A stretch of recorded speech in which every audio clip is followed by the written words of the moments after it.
I want to talk to you today about the healing power of laughter. A lot of the sickness in our world is simply because we don't have the joy that we should.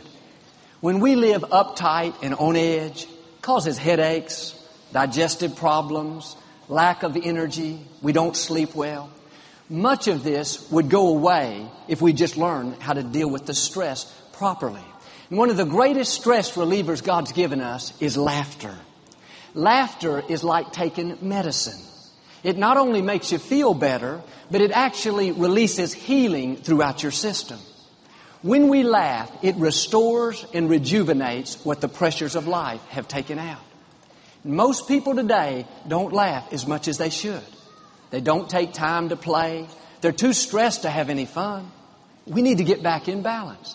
Life is not supposed to be all work and no play. You need to develop your sense of humor. Look for opportunities to laugh. Well, you say, Joel, I'm just not a real jovial person. I'm more serious. I never laugh that much. And I realize God made us all different, but you can train yourself to laugh more. And I read where the average child laughs over 200 times a day, but the average adult only laughs 4 times a day. What's happened? We've allowed the pressures of life, stress, more responsibilities, little by little to steal our joy.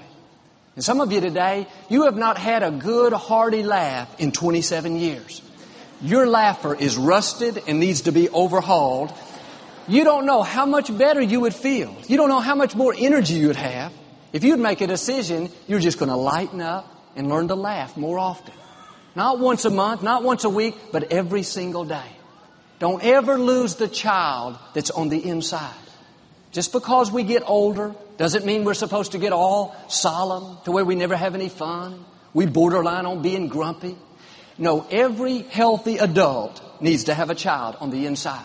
You need to know how to work, but you also need to know how to play. You need to remember to have fun.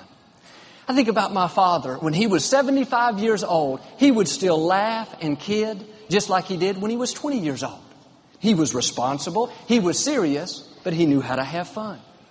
One time we were in Mexico, walking down the main street of this little town.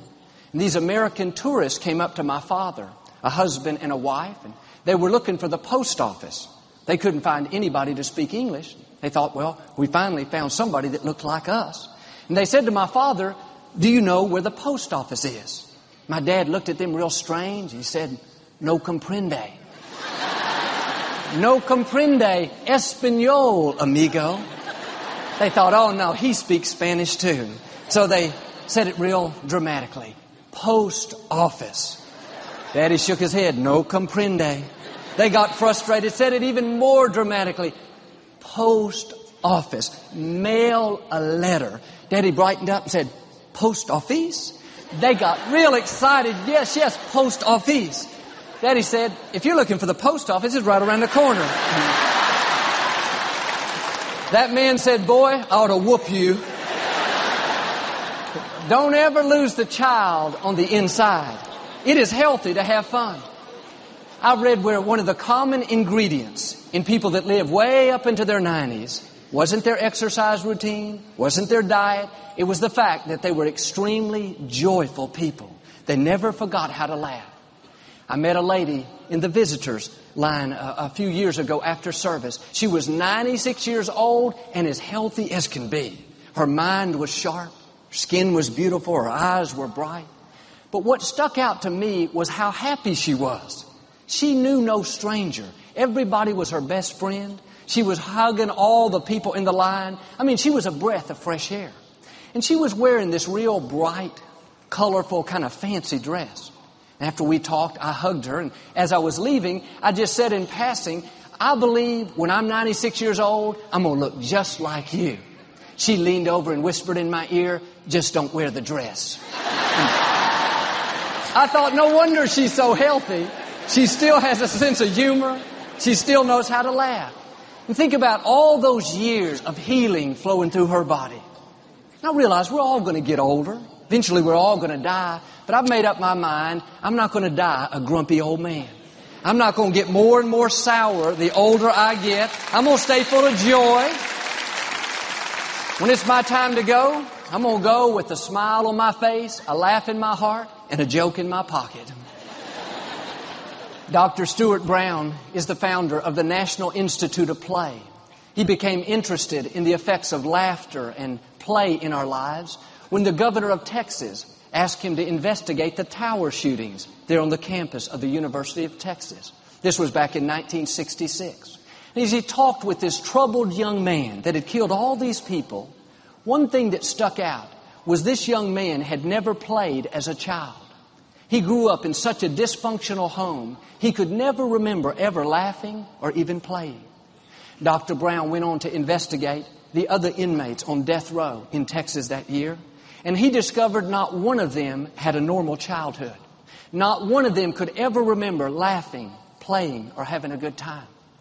Dr. Brown concludes today, the opposite of play isn't work, it's depression. What's he saying? It's healthy to laugh. It's healthy to have fun. Proverbs 17:22 puts it like this: a happy heart is like a good medicine, and a cheerful mind works healing. Notice, when we're good-natured and full of joy, taking time to laugh, taking time to play, it's like taking a good medicine. That's what helps us to stay healthy. In fact, medical science tells us that people that laugh, it boosts their immune system. Laughter reduces blood pressure. People that laugh regularly are 40% less likely to have a heart attack than people that don't laugh regularly. Laughter triggers the right side of the brain, which helps release creativity, helps us to make better decisions. Laughter activates the body's natural tranquilizers that not only help us to calm down, but it helps us to sleep better. Many people today suffer from insomnia. Maybe you need to laugh more often. That's what this one lady did. She hadn't slept well in years and years, and she was constantly taking tranquilizers. She had taken them so long, it hardly even affected her anymore. She had tried everything, different diets, different doctors, different medicines. Nothing seemed to work. But this one doctor gave her a very unusual prescription. He said, every night before you go to bed, you need to watch something funny. A funny movie, a funny video, a funny drama, something that makes you laugh. She started doing that night after night, month after month. She got better and better. Today, she's totally off her medications. She can sleep like a baby. What happened? She was having to take man-made tranquilizers because she wasn't releasing the natural tranquilizers that God put on the inside. Could it be that you would receive the healing you've been longing for if you just lighten up and learn to laugh more often? Could it be that the headaches, backaches, migraines, chronic pain, chronic fatigue, even depression would go away if we just take time to play, to laugh, to enjoy the life God's given us? It's interesting, when my mother was diagnosed with terminal cancer in 1981, this is one of the things that she did. During the day, instead of going to bed, instead of sitting around feeling sorry for herself, thinking about her problems, she would go in and watch cartoons on television. She would sit there and laugh and laugh. What was she doing? She was releasing the healing that God put on the inside.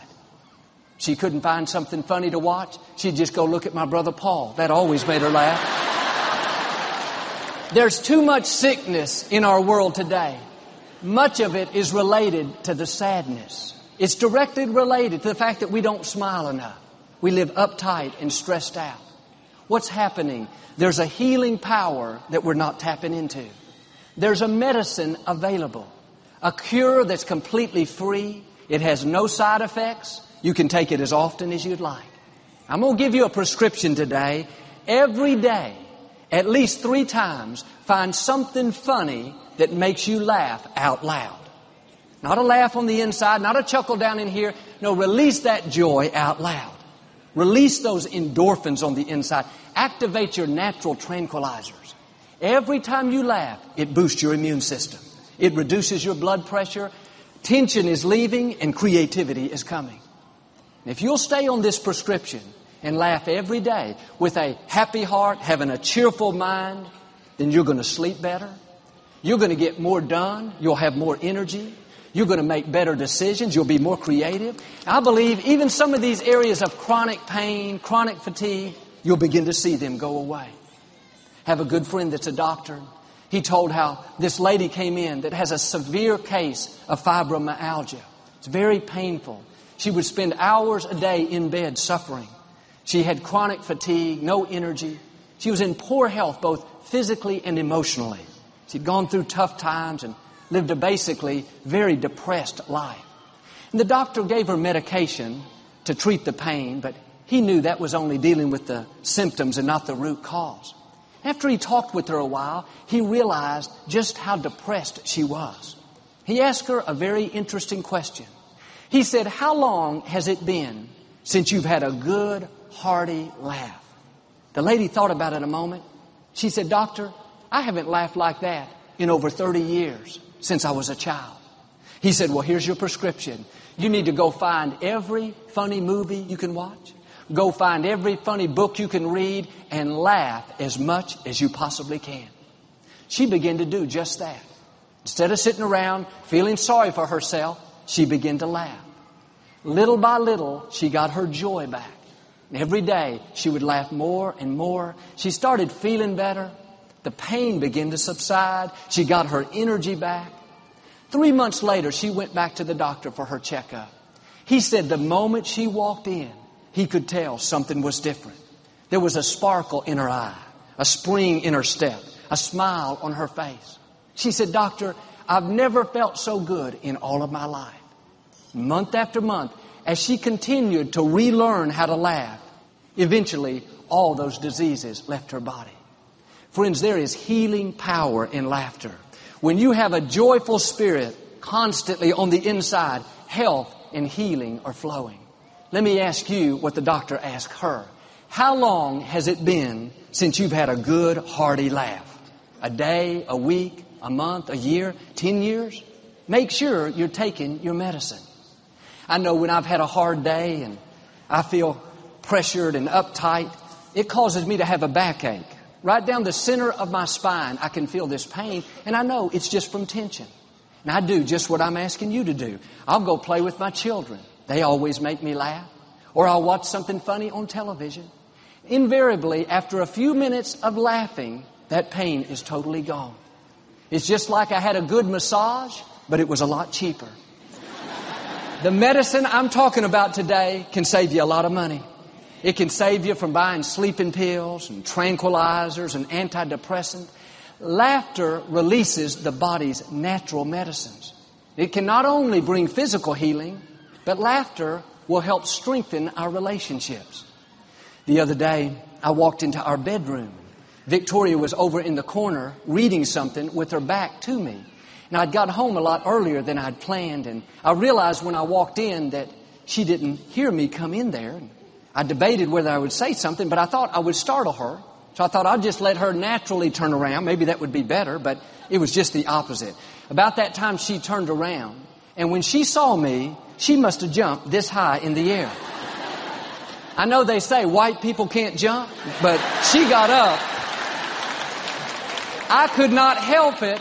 I began to laugh and laugh and laugh. The problem was she wasn't laughing. I tried to stop. I tried to zip it up, but the harder I tried, the funnier it hit me and the louder I laughed. After a minute or so of her watching me laugh, she began to laugh. I finally got over it. I was done laughing, but I couldn't stop her from laughing. Friends, it is great to have laughter in your home. One thing the enemy cannot stand is the sound of you laughing.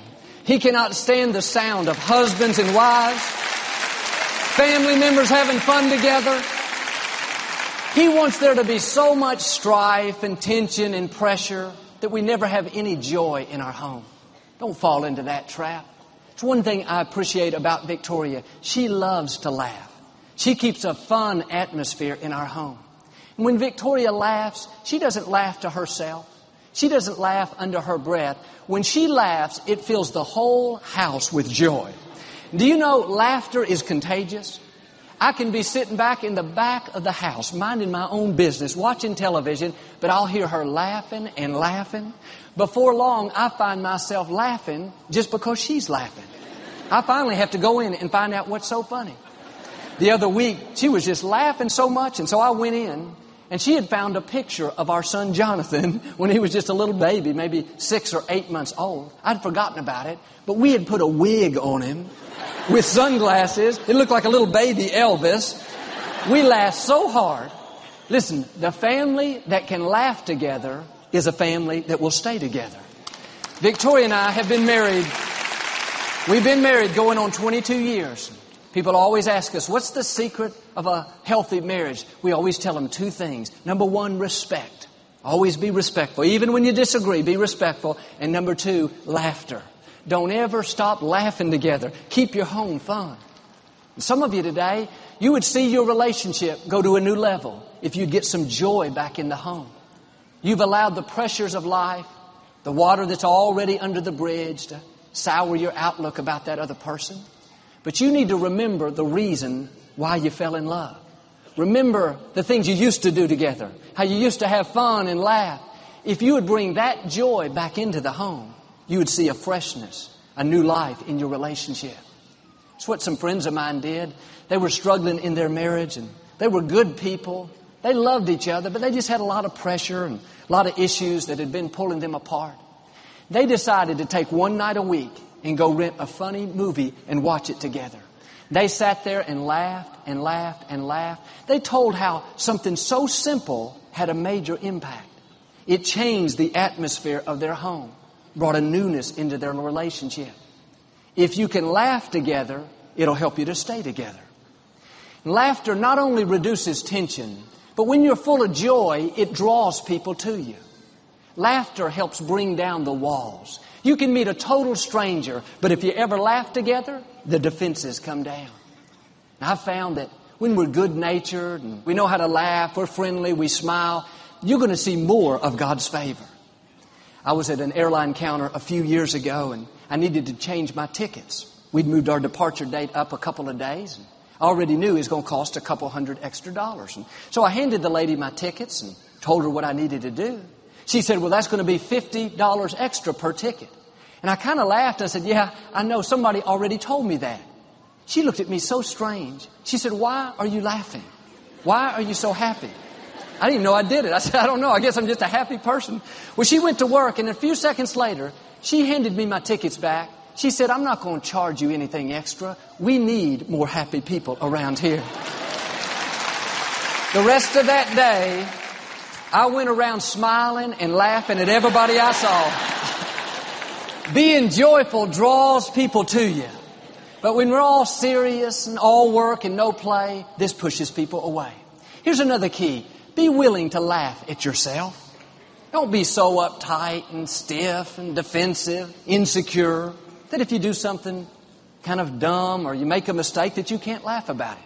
I remember when we first moved into this building, they gave me a key to the back door where we park. It was a very strange looking key.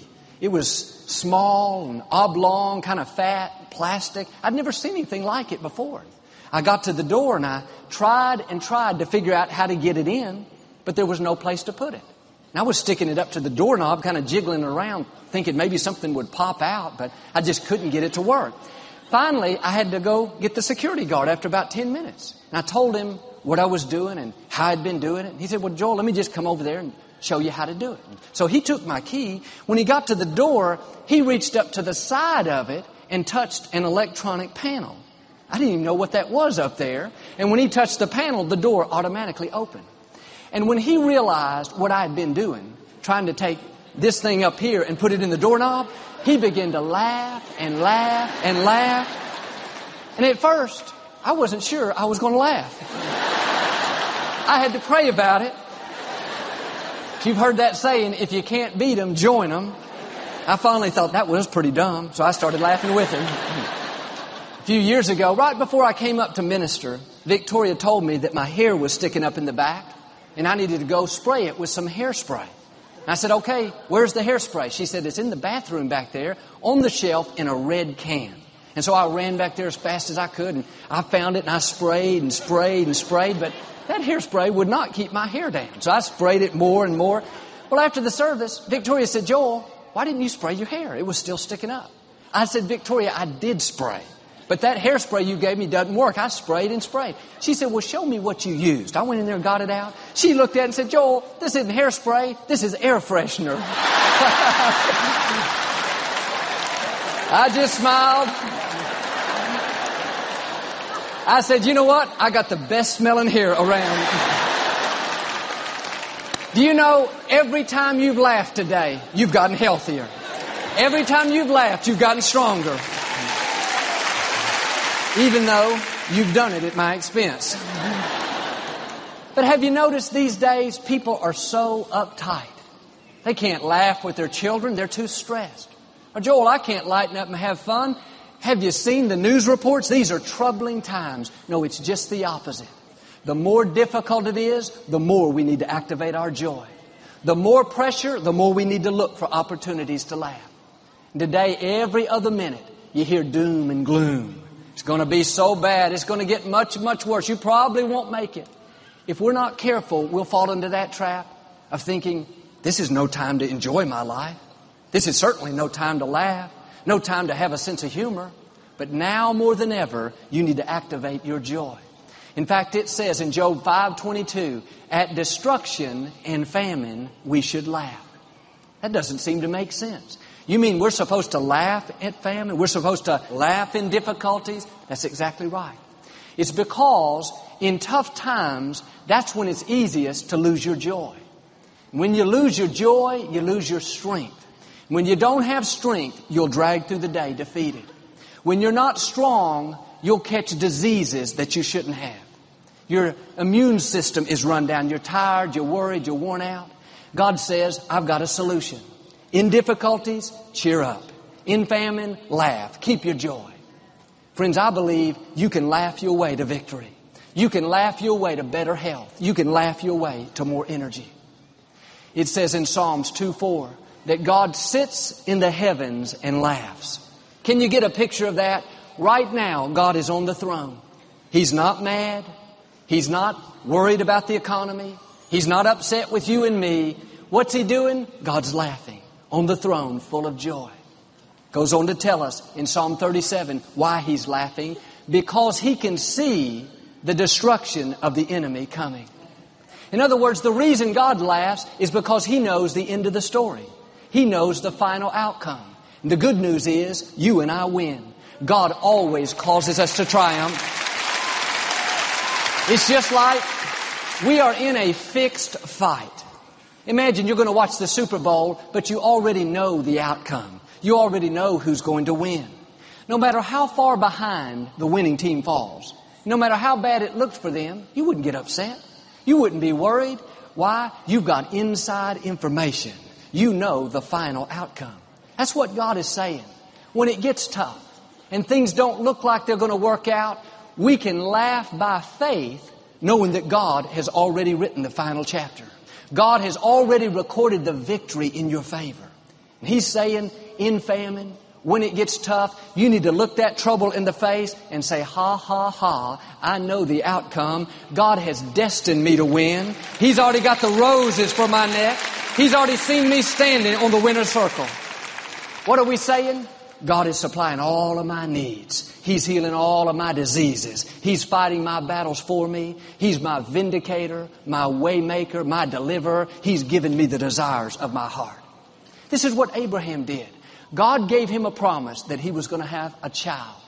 In the natural, it was impossible. He was much too old. But the first thing he did was laugh. It was the laugh of faith. He said, in effect, ha ha, God, I know you can bring this to pass. I know you're a supernatural God. And so often, when God puts a promise in our heart, it looks impossible. Maybe you're sick and you know God's told you you're going to be well. You're coming out of that. Or you're struggling financially, but God's saying you're coming into overflow. He's going to prosper you. Perhaps your family is pulled apart. God's saying He's going to bring them back together. Our minds so often will tell us it's never going to happen. You're never going to get well, never going to get out of debt, never see your dreams come to fulfillment. But if we could just remember to do like Abraham, no matter how we feel, no matter how bad it looks, we need to let out the laugh of faith and just say, ha ha, I've got inside information. I know God has already worked it out. He's already arranged things in my favor. It's just a matter of time before these promises come to pass. We can laugh by faith knowing that we're in a fixed fight. I'm asking you today to get in a habit of taking your medicine on a regular basis. Every day, find some reason to laugh. Look for opportunities. If you don't think you have a reason, then just know you can laugh by faith. Remember, you've got to stir up the joy, stir up the healing that's on the inside. And some of you have been living uptight and stressed, but I believe today is going to be a turning point. Make a decision that you're going to lighten up and start laughing more often. Yes, you can be responsible, but at the same time, you can be good-natured. It is healthy to laugh. It's healthy to have fun. And if you'll make it a priority to laugh every single day and keep a happy heart, a cheerful mind, you're not only going to enjoy your life more, but you're going to see healing flow through you in a new way. You're going to get free from chronic illnesses, chronic fatigue, chronic things that have been holding you back.